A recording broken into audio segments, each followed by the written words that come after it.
എന്തായാലും നമ്മൾ മല കയറി ആ വീട്ടിലെത്തി. ഇവർ പറഞ്ഞത് ഈ പാറയ്ക്കകത്ത് പാമ്പ് കടന്നു പോയിരുന്നു. പക്ഷേ പാമ്പിനെ കണ്ട ഉടനെ ഇവർ കുറേ വേസ്റ്റൊക്കെ വെച്ചിരുന്നൊക്കെ എടുത്ത് മാറ്റി. എന്തായാലും നമുക്ക് നോക്കാം.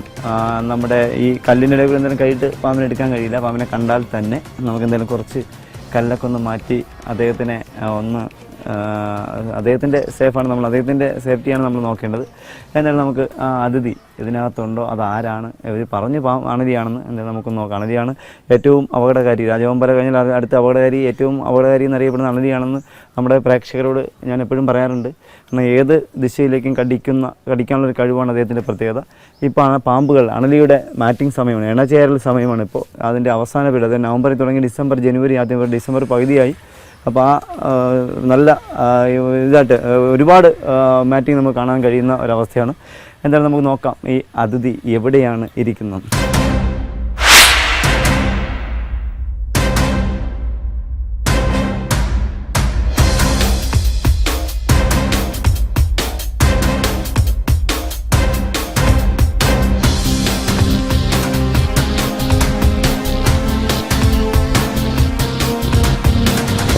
കാണാൻ കഴിയുന്നുണ്ട്. ഇവർ നമുക്ക് പണി കുറച്ച് വെച്ചാൽ അവർ കല്ലൊക്കെ മാറ്റി വെച്ചത് എവിടെ ഇരിക്കുന്നുണ്ട്. കാണാൻ കഴിയുന്നുണ്ട്. ഇവർ നമുക്ക് പണി കുറച്ച് വെച്ചാൽ അവർ കല്ലൊക്കെ മാറ്റി വെച്ചത് എവിടെ ഇരിക്കുന്നുണ്ട്. പക്ഷേ അവർ കാണാൻ കഴിയുന്നത് എനിക്ക് തോന്നുന്നു ഭക്ഷണം കഴിച്ചിട്ട് വയറ് വീർത്തതാണ് എനിക്ക് തോന്നുന്നുണ്ട്. അവർ നല്ല വീർത്തിരിക്കുന്നുണ്ട്.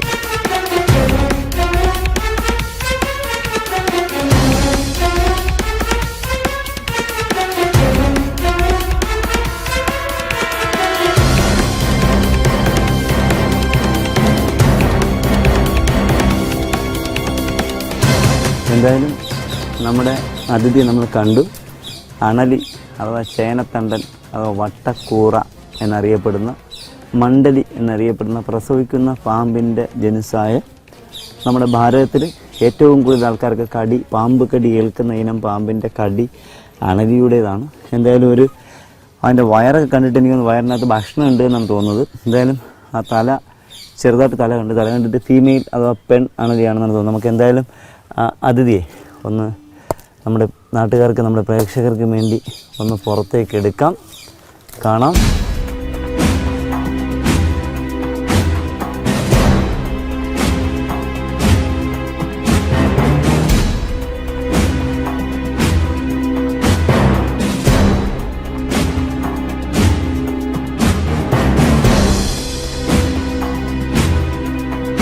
എന്തായാലും നമ്മുടെ ദൗത്യം കഴിഞ്ഞു. ഏകദേശം 9 വയസ്സ് അടുത്ത് പ്രായം വരുന്ന പെൺ അണലി വർഗമാണ് ഇദ്ദേഹത്തിൻ്റെ വയറ്റിൽ വയറ് വീർത്തിരിക്കുന്നത് ചിലപ്പോൾ അറിയാതെ തോന്നുന്നു നമുക്ക് അത് മുട്ട അല്ലെങ്കിൽ കുഞ്ഞുങ്ങൾ തയ്യാറാവുന്നതല്ല. അത് ഭക്ഷണം കഴിച്ചിട്ട് എലിയോ മറ്റോ കഴിച്ചിട്ട് വയറ് വീർത്തിരിക്കുകയാണ്. ഇതിപ്പോൾ ചട്ട പൊഴിക്കാറായ, സ്കിൻ ഷെഡ് ചെയ്യാറായ അണലിയാണ് ഇദ്ദേഹം.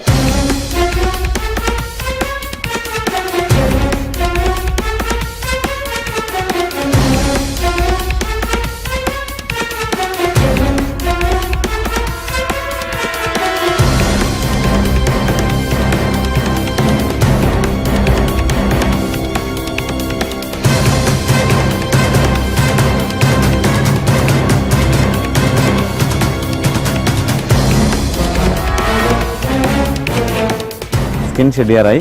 അതുമാത്രം മറ്റൊരു പ്രത്യേകത ഉള്ളത്, ഈ മേഖലയിലൊക്കെ അണലി അങ്ങനെ കണ്ടുവരുന്നത് കുറവാണ്. കാരണം ഇത്രയും തിങ്ങിയ വീടുകളായതുകൊണ്ട് അടുത്ത് അണലി വരാൻ സാധ്യത കുറവാണ്. പക്ഷേ എന്നാലും ഇവിടെ വേക്കൻ്റ് പ്ലോട്ടുകളിൽ ഒഴിഞ്ഞ പറമ്പുകൾ അടുത്ത് എവിടെയോ കാണും.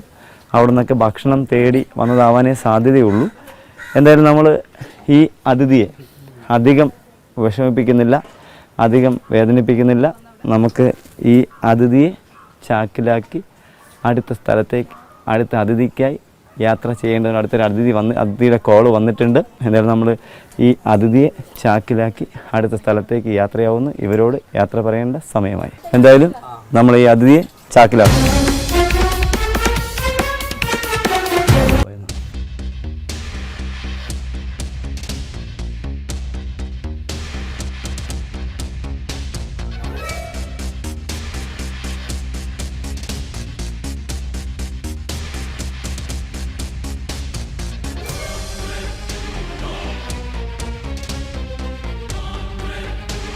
ഇറങ്ങിയില്ലേ, ഇതുണ്ടോ, ഇതിലേ കൂടെ വെളി ഇറങ്ങി കാണാം. അവിടെ ഇല്ല സാറേ, അപ്പോൾ ഇതിലേ ഇറങ്ങി കാണുന്നത്. ഇത് കണ്ടോ, ഇവിടെ ഇല്ല, അവിടെ ഇല്ല.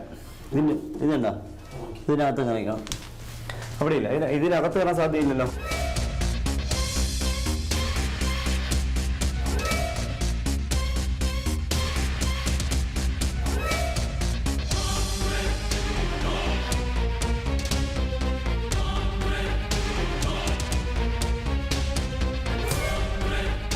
നമ്മളെന്തായാലും ഈ വീട്ടിൽ വന്ന് സാറിൻ്റെ വീടായിരുന്നു. അപ്പോൾ ഒരു ചെറിയ ഇത് വന്നത് ഈ സ്ലാബിൻ്റെ പ്രത്യേകത. അപ്പോൾ ഈ ജനൽ തുറന്നു കിടക്കുകയായിരുന്നു. അപ്പോൾ എനിക്ക് തോന്നുന്നത് സ്ലാബ് സാർ ഇപ്പോഴും അടച്ചതേ ഉള്ളൂ. 1 അരമണിക്കൂർ മുന്നേ കൊണ്ട് ഈ ഡോർ അടച്ചിട്ട് ഈ ജനൽ അടച്ചിട്ടേ ഉള്ളൂ. അതിന് മുന്നേ മിക്കവാറും ഈ സ്ലാബിൽ കൂടി ഇങ്ങനെ താഴേക്ക് ചാടിപ്പോകാനേ സാധ്യതയുള്ളൂ. 100% ചേരയാവാനേ സാധ്യതയുള്ളൂ. വേറെ ഒന്നും സാധ്യത. സാർ കണ്ട കളറിൻ്റെ പറയുന്നത് കറുത്ത കളറാണ്. കറുത്ത കളർ എന്ന് പറയുമ്പോൾ നമ്മുടെ നാട്ടിൽ സാധാരണ കറുത്ത കളറിൽ അടങ്ങി വരുന്നത് ചേരകൾ മാത്രമാണ്. മറ്റേത് ചുരുട്ടാന്ന് പറഞ്ഞ പാമ്പ് കറുപ്പിൽ വെള്ള വരകളുണ്ടാവും, വെള്ളിക്കെട്ടെന്ന് പറഞ്ഞ പാമ്പിന് കറുപ്പിൽ വെള്ളമുണ്ട്. അപ്പോൾ എന്തായാലും അതല്ല, ഇത് ചേര തന്നെയായിരിക്കും. എന്തായാലും നമ്മൾ ഇവിടുത്തെ ദൗത്യം അവസാനിപ്പിച്ച് അടുത്ത സ്ഥലത്തേക്ക് മറ്റൊരു അതിഥിക്കായി യാത്ര ചെയ്യും. ശരി, ഓക്കെ. എന്തായാലും സ്നേക്ക് മാസ്റ്റർ ടീമിൻ്റെ ഇന്നത്തെ യാത്ര രാത്രിയായിട്ടും അവസാനിച്ചിട്ടില്ല. നമ്മളിപ്പോൾ എത്തി നിൽക്കുന്നത് തിരുവനന്തപുരം ജില്ലയിൽ മെഡിക്കൽ കോളേജിന് പിന്നിൽ, സൂപ്രണ്ട് ഓഫീസിന് പിന്നിൽ കുറച്ച് കാട് കയറി കിടക്കുന്ന സ്ഥലമുണ്ട്. അതിൻ്റെ താഴേക്ക് കുറേ വീടുകളുണ്ട്, സാധാരണ ആൾക്കാർ ജീവിക്കുന്ന സ്ഥലം. അപ്പോൾ അവിടെ ഒരു പ്രിയ സഹോദരി കുറച്ച് മുന്നേ 15 മിനിറ്റ് മുന്നേ എന്നെ വിളിച്ച് പറഞ്ഞു, സുരേഷേ പെട്ടെന്ന് പറഞ്ഞാൽ എൻ്റെ വീട്ടിലൊരു അതിഥി കുരുങ്ങി കിടക്കുന്നുണ്ട്. അതിൻ്റെ ഇനമോ ജാതിയോ മതമൊന്നും എനിക്കറിയില്ല. എന്തോ ഒരു അതിഥി, അത് പാമ്പ് അതിഥി എന്നുള്ള അവർ ഉദ്ദേശിക്കുന്ന പാമ്പാണ്. പാമ്പ് തന്നെ അദ്ദേഹം പറഞ്ഞു, ഞാൻ അതിഥി എന്ന് പറയുന്നു. അദ്ദേഹം പറഞ്ഞൊരു അതിഥി കുരുങ്ങി കിടക്കുന്നുണ്ട്. എന്തായാലും നമ്മൾ ഈ കാട്ടിൽ അല്ലെങ്കിൽ ഈ ഒഴിഞ്ഞ പറമ്പിൽ ഈ മടികളുടെ പുറകിൽ നമ്മൾ നിൽക്കുകയാണ്. നമ്മളെന്തായാലും സമയം കളയുന്നില്ല. നമ്മൾ ഇനി കുറച്ചുകൂടി ഈ ഊട് വഴിയിൽ കൂടി, അവിടെ നടവഴി ഇതാണ്, ഈ ഊട് വഴിയിൽ കൂടി വേണം നമുക്ക് താഴേക്ക് പോകാനുള്ളത്. നമുക്കെന്തായാലും പോയി നോക്കാം അവിടെ വലയിൽ കുരുങ്ങി കിടക്കുന്ന അല്ലെങ്കിൽ നമ്മുടെ പ്രേക്ഷകരെ പരിചയപ്പെടാനായിരിക്കുന്ന അതിഥി ആരാണെന്ന്. പോകാം നമുക്ക് ആ അതിഥി ഇരിക്കുന്ന സ്ഥലത്തേക്ക്.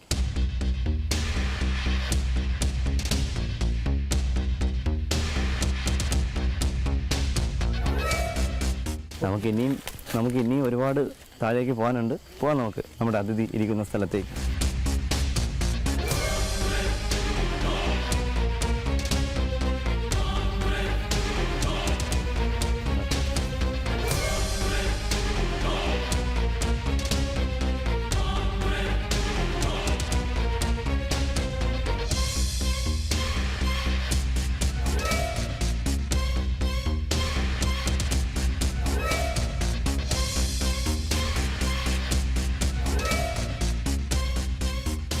എന്തായാലും നമ്മൾ ഇവിടെ വന്നു. നല്ലൊരു അതിഥി. എനിക്ക് തോന്നുന്ന ആൾ എന്തായാലും മെയിൽ ആണ് തന്നെയാണ്. ഏകദേശം ഒരു 10 വയസ്സിനടുത്ത് പ്രായം വരുന്ന ഒരു ആൺചേര. നല്ല കടിക്കണം. എനിക്കൊന്ന് ഇദ്ദേഹം ഇപ്പം വലയിൽ ആട ഇറക്കുന്നുണ്ട്.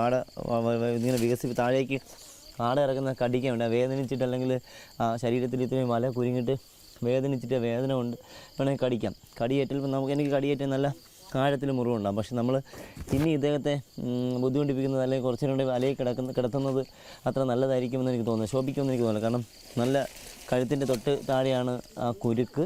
അപ്പോൾ നമ്മളിനി ആ കുരുക്ക് പെട്ടെന്ന് റിലീസ് ചെയ്തില്ലെങ്കിൽ ചിലപ്പോൾ അദ്ദേഹത്തിന് മരണം സംഭവിക്കാം. എന്തായാലും നമുക്ക് പെട്ടെന്ന് നമ്മൾ അദ്ദേഹത്തിനെ വിഷമിപ്പിക്കാതെ നമുക്ക് അദ്ദേഹത്തിൻ്റെ കഴുത്തിലകപ്പെട്ടിരിക്കുന്ന അല്ലെങ്കിൽ കഴുത്തിൽ കുരുങ്ങിയിരിക്കുന്ന കുരുക്കുകൾ ഓരോന്നായി കത്തിരിക്ക് മുറിച്ച് മാറ്റാം.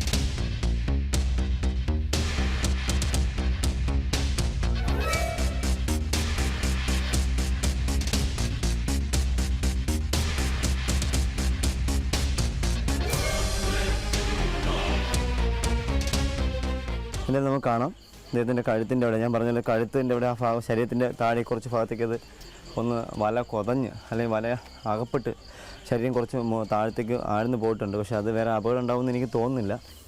അപ്പോൾ എന്തായാലും ഇവർ നേരത്തെ വിളിച്ചപ്പോൾ ഞാൻ പറഞ്ഞു കുറച്ച് വെള്ളം അവൻ്റെ ദേഹത്തേക്ക് ഒഴിച്ചു കൊടുക്കാൻ പറഞ്ഞു. അവരെന്തായാലും വെള്ളം ഒഴിച്ചു.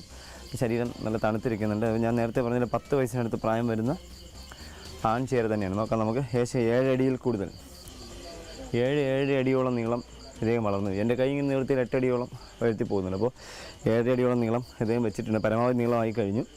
അപ്പോൾ ഇതിന് നമ്മുടെ പ്രേക്ഷകർ ഒരുപാട് കണ്ട് പരിചയപ്പെട്ട ആളാണ് ചേര. ഇന്നത്തെ യാത്രയിൽ തന്നെ നമുക്കൊരു പ്രത്യേകതയുള്ളൂ. ഇന്നത്തെ യാത്രയിൽ മുഴുവനും ചേരകളായിരുന്നു. കാരണം ഇപ്പോൾ എനിക്ക് തോന്നുന്നു അടുത്ത നവംബർ ഡിസംബർ മാസം ആകുമ്പോൾ മൂർഖൻ പാമ്പിൻ്റെ കിണചേരിലാവുമ്പോൾ ഇവ പെട്ടെന്ന് പുറത്തേക്ക് ഇറങ്ങി വെള്ളം കുടിച്ച് ഭക്ഷണം കഴിച്ച് മാളത്തിൽ കയറി ഒളിച്ചിരിക്കാനുള്ളൊരു ഒരു സാഹചര്യമാണ്. കാരണം മൂർഖൻ പാമ്പുകൾ കൂടുതലായി പുറത്തേക്ക് സഞ്ചരിക്കുന്നത് കൊണ്ട് ഇവയെ കിട്ടിക്കഴിഞ്ഞാൽ അവ പിടിച്ച് ഭക്ഷിക്കുന്നത് കൊണ്ടും ആ അപകടത്തിൽ നിന്ന് അല്ലെങ്കിൽ അവ ജീവൻ രക്ഷിക്കാനായി അവരുടെ ജീവൻ രക്ഷിക്കാനായി അവർ നേരത്തെ ഇറങ്ങി ഭക്ഷണം കഴിച്ച് മാളത്തിലേക്ക് പോകാൻ ശ്രമിക്കുമ്പോഴാണ് നമ്മുടെ വീടുകളിൽ ഇങ്ങനെ വല വിരിച്ചിരിക്കുന്ന വലകളിൽ ഇദ്ദേഹം അകപ്പെടുന്നത്. സാധാരണഗതിയിൽ ഇദ്ദേഹം അകപ്പെട്ട് കഴിഞ്ഞാൽ കിടന്ന് മരണപ്പെടുകയാണ് പണ്ടൊക്കെ നമ്മൾ പൂർവീകരിച്ചിരുന്നത്. പക്ഷേ എന്തായാലും നമുക്കൊരു സന്തോഷമുള്ള കാര്യം, നമ്മളിവിടെ വന്നപ്പോൾ കുറച്ച് കൊച്ചു കൂട്ടുകാർ, ഒരു 5 വയസ്സ് 6 വയസ്സ് അങ്ങനെ ഒരു 12 വയസ്സിന് അല്ലെങ്കിൽ 15 വയസ്സിന് താഴെയുള്ള കുറേ കൂട്ടുകാരെ നമ്മൾ പരിചയപ്പെട്ടു. അപ്പോൾ ആ കൂട്ടുകാരുടെയൊക്കെ അമ്മയും അപ്പനെയൊക്കെ പറഞ്ഞത് ഒരു കാര്യം, അച്ഛനെയൊക്കെ പറഞ്ഞൊരു കാര്യം, നമ്മുടെ പ്രോഗ്രാം സ്നേക്ക് മാസ്റ്റർ പ്രോഗ്രാം അവർ കാണാറുണ്ട്. അവർ നമ്മുടെ എൻ്റെ വാവാ സുരേഷിൻ്റെ ഫാനൊന്നും അല്ല,